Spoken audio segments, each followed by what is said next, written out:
వా ఇంకెప్పుడు వస్తుందేమో మా అక్క. ఆగో ఈడేందిరో తమ్మి సత్తి ఏంది ఇదంతా? అక్క వచ్చినా వెల్కమ్ వెల్కమ్ అక్క. అక్క ఒక్క నిమిటు నేను ఇప్పుడు పబ్లిక్ సిటీ చేసుకోవాలి అక్క. ఆగు అక్క సఫర్లు కొట్టి ఇప్పుడు చప్పట్లు కొట్టాలనా? సరే అయినా ఏంది తమ్మి ఖరాబ్ అయిన పాత ఫోన్లు ఏరుకొని వచ్చి కొత్త కవర్లేసి అమ్ముతున్నావా? ఉత్తాయి కారక్క కొత్త ఫోన్లు ఈ స్మార్ట్ బిత్తిరి ఫోన్లు కంపెనీ పెట్టినాక సత్తిగారే దీనికి ఓనరు, నువ్వేమో అంబా సిలిండర్. నీ బోడ మొగపోడా నీకు ఫోన్లో రీఛార్జ్ అయ్యి నీకే రాదు, నువ్వు కంపెనీ పెట్టినావా?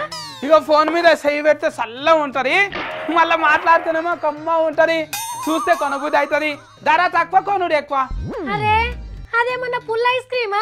పుల్లగా చేదుగుండా నీకి కంపెనీ పెట్టుడంటే శనగలు ఎంచుకొని బుక్కుడు అనుకుంటున్నావా నువ్వు? ఎంచుక బుక్కాల అంటే మాట పెట్టాలి కానీ నా ఫోన్ చూసి అంటే పైసలు ఎంచుకున్నాడే అక్క. ఆవు గాని నీ ఫోన్ ఎంత కమ్ముతున్నావు ఇప్పుడు? ఇగో ఫల్మెరీతల్ని తయారు చేస్తున్నాం కాబట్టి ఒకటి తక్కువ 100 రూపాయలు అంటే మనకి తత్సమైన ధర అక్క 99 పడుతుంది మనకు. 99 రూపాయలు పెడితే ఫోన్ కవర్ కూడా రాదు. నువ్వు 99 రూపాయలు అంటే జనాలు నమ్ముతారా? ఎందుకు నమ్మరాక?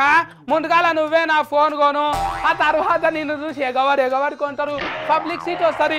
అది కాదు కానీ సత్తి కంపెనీ పెట్టుడంటే కరెంటు స్తంభానికి తీగలు తలిగించుడు అనుకుంటున్నావా? కోట్లు కావాలా తమ్మి, అది తెలుసా నీకు? కోట్లు కావాలంటే ఈ ఫోన్లు అమ్ముతున్నాక. ఈ ఫోన్ 1 కోటి మంది కొన్నారు అనుకో అక్క, ఎన్ని పైసలు వస్తాయి అక్క? 1 కోటి మందా? 1 కోటి ఇంటూ 99 99 కోట్లు వస్తాయి. అబ్బా 99 అంటే ఇంకొక కోటి అయితే 100 కోట్లు అవుతుండే. అయినా వాళ్ళకు నువ్వు ఫోన్ ఎప్పుడు ఇస్తావు? అక్క 8 నెలలు అంట అని చెప్పాలి, తర్వాత పైసలు వస్తాయి కదా కంపెనీ పెడతా. ఓ బిత్తిరోడా 8 నెలలకి ఇస్తా అంటే ఎవ్వరు కొనరు తమ్మి, నమ్మరు కూడా అసలు. 1000 రూపాయలు పెడుతున్నారా అక్క? 99 రూపాయలే కదా కంపెనీ పెట్టాలంటే ఊరికేనే అవుతుందా? జపాన్ పోవాలి, చైనా పోవాలి, ఆరిగాలే తెచ్చుకోవాలి. అది కాదు శక్తి, అంత మంచి ఫోన్ ని తయారు చేసేందుకు కనీసం 2000 మీదనే అవుతుంది కదా, మరి నువ్వు 99 రూపాయలకి ఎట్లా ఇస్తావు? ఫోన్ ఏమో 99 రూపాయలే కానీ నీకేమో 100 డౌట్లు వస్తున్నాయి ఏంటి అక్క? నీ అసోంటి కోద్దమాలకి నేను అమ్మ ఫోను, దమాకులు మెంటలు ఎక్కువ వాళ్ళకే అమ్ముతా. సత్తి పోలీసు వాళ్ళు వచ్చానంటే నీ ఈపులు పాపయ్యని తీస్తారు, ఏమనుకుంటున్నావు నువ్వు? 99 రూపాయలకు కొని పోలీసు వాళ్ళకి చెప్పి కోటుకోతారు.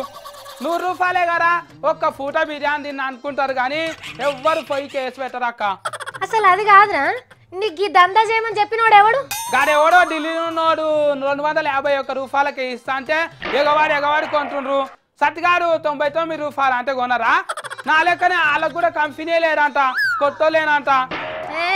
ఏడ్చినట్టున్నది, చక్కగా నడుము ఆఫీస్కి. ఫోన్ బట్టి పోట్ వాళ్ళకి పోజులు ఇచ్చి కంపెనీ పెట్టినా ఇక గప్పాలు కొడుతున్నాడు ఈడ. ఏం దందా చేద్దామన్నా కూడా చేయని అని ఎందుకు తెచ్చుకున్నా నేను చూద్దానే. నేను ఫోన్ అంతా కలవకుండా పెడుతూ ఊకో, మంచం కింద పెడతా కలవరి. ఎవరో 251 రూపాయలకే ఫోన్ ఇస్తుండ్రంటే మనం ఎగబడి కొంటాం కానీ అంత తక్కువ ధరకు ఎట్లా ఫోన్ వస్తుందని మనం ఆలోచిస్తున్నామా? ఆలోచించం, ఎగబడతాం. మనమే గిట్లా చేస్తే లోకం తరిక తెలవనోడు ఆడు బిజినెస్ చేస్తా అంటే తప్పేమున్నది, మీరే చెప్పుర్రి.